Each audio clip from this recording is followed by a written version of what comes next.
Bienvenue dans les marais du Cotentin, chez les abeilles du lieu Rémy. Aujourd'hui, on va parler d'un sujet crucial, protéger nos colonies. Et pour ça, il faut commencer par bien connaître leurs ennemis. Suivez-moi.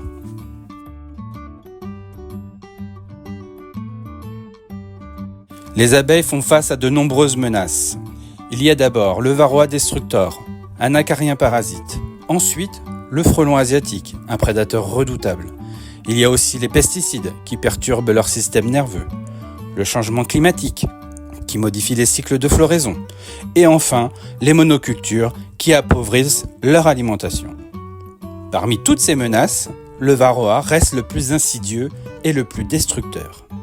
Aujourd'hui, je suis là pour faire un point complet sur les colonies, vérifier les réserves, noter le comportement des reines et surtout traiter contre le varroa. Cette année, j'utilise Bevarol, un traitement à base de flumètrine.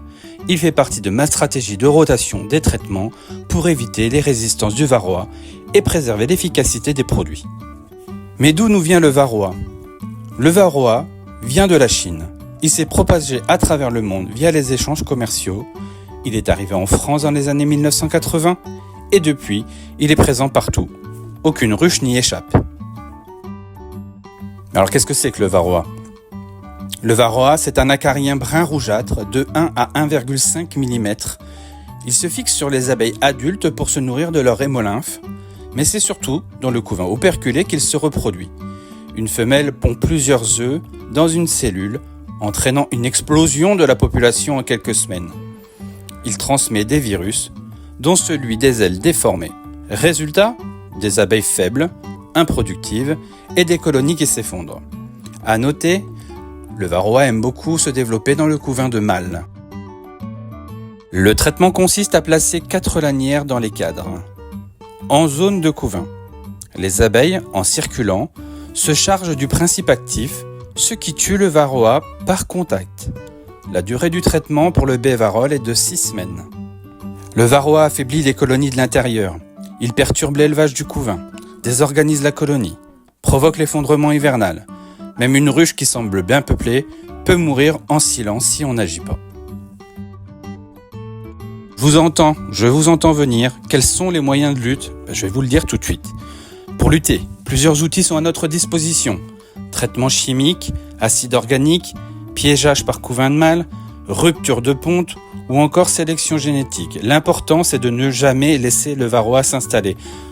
Malheureusement, il est déjà là, mais il faut limiter l'infestation au maximum.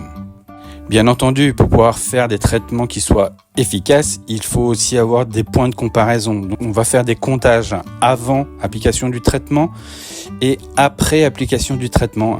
On met des petites plaques sous la ruche et on compte sur l'ange graissé le nombre de varroa qui est tombé sur une certaine quantité de jours et on fait une moyenne. Et après, on a un barème et on s'ajuste et on peut voir effectivement l'infestation de la ruche. Les périodes clés de traitement sont après la dernière mêlée en été, puis en hiver, quand la colonie est sans couvain, aux alentours du 15 décembre. C'est à ce moment que certains traitements sont les plus efficaces. Alors, l'apiculture, c'est plus que produire du miel, vous le voyez bien. C'est accompagner la colonie au fil des saisons, comprendre ses forces et ses faiblesses, et toujours veiller à sa santé. Merci d'avoir suivi cette vidéo. Pour en savoir plus sur mon travail d'apiculteur récoltant en Normandie, rendez-vous sur www.lesabeillesdulieuremy.com et surtout, prenez soin de vos abeilles. Et psst. Oh, psst, venez par ici. Et si vous voulez soutenir concrètement l'apiculture locale, c'est simple. Un petit pot de miel dans votre panier et un grand coup de pouce pour mes abeilles. Rendez-vous sur www.lesabeillesdulieuremy.com. Promis, elles vous diront merci. Enfin, à leur façon.